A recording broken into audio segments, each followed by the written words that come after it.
Street Fighter II Champion Edition.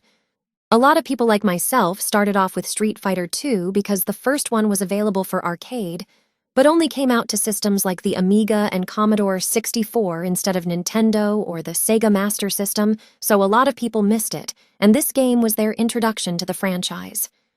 The game opens up with two guys in a fight surrounded by people. After the guy on the right punches out the man on the left, we trail up the nearby building and see the Street Fighter II logo as a billboard before being taken to the title screen. First minor annoyance I've discovered is when after you set up options, you go back to the opening scene. But you can skip it, so it's not a big deal.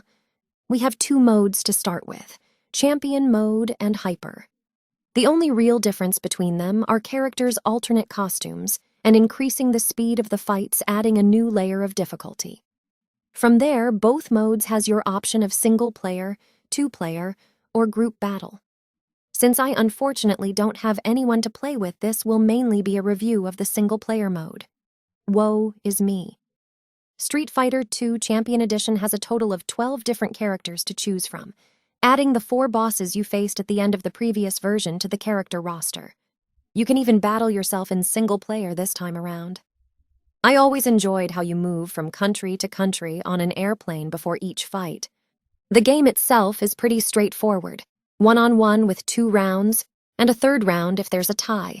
On the off chance you get a double KO on the 3rd round, you go to one final round to settle things. I wonder what happens if you have a double KO then. Do you just keep having final rounds until somebody wins? At the end of each fight, you rack up points depending on how well you did. Some stages has people moving in the background, adding a bit more life to the game, as well as objects that either you or your opponent can crash into. Every character has their own set of moves and playstyle that provides their own advantages and disadvantages.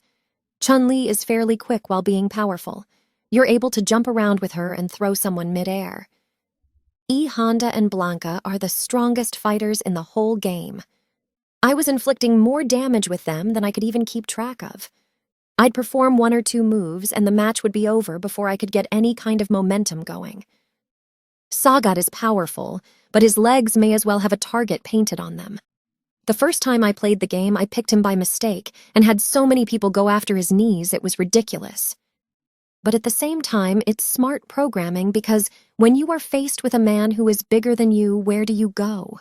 You go for the legs to try to take the feet out from under him. I just couldn't duck and block quick enough to defend against it. There are a couple of neat little tricks you can do while fighting. The first one being when you reach the end of the screen, you can bounce off of it like a wall and come back at your opponent. Only works for Chun-Li and Vega. What you're jumping off of, I don't know.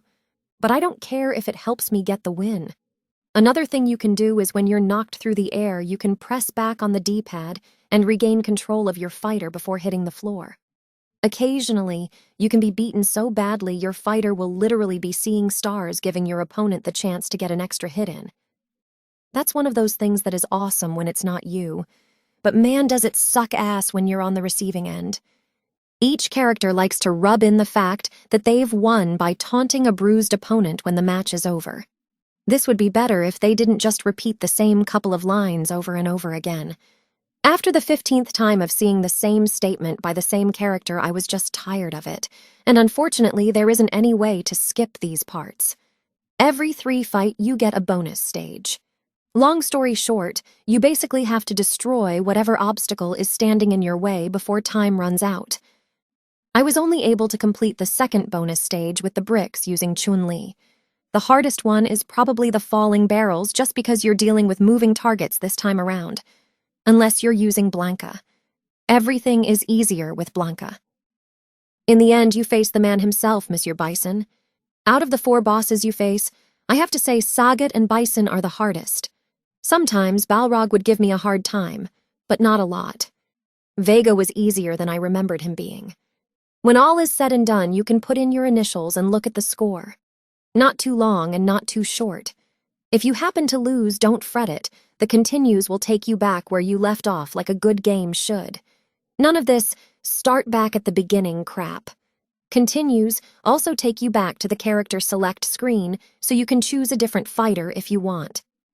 In closing, Street Fighter 2 is a fun game with plenty to do to keep you occupied. Play by yourself, invite a friend over to play it, whatever you want to do. If you like fighting games, I highly recommend it. There are over a dozen different versions of Street Fighter 2 alone, and I don't think you can go wrong with any of them.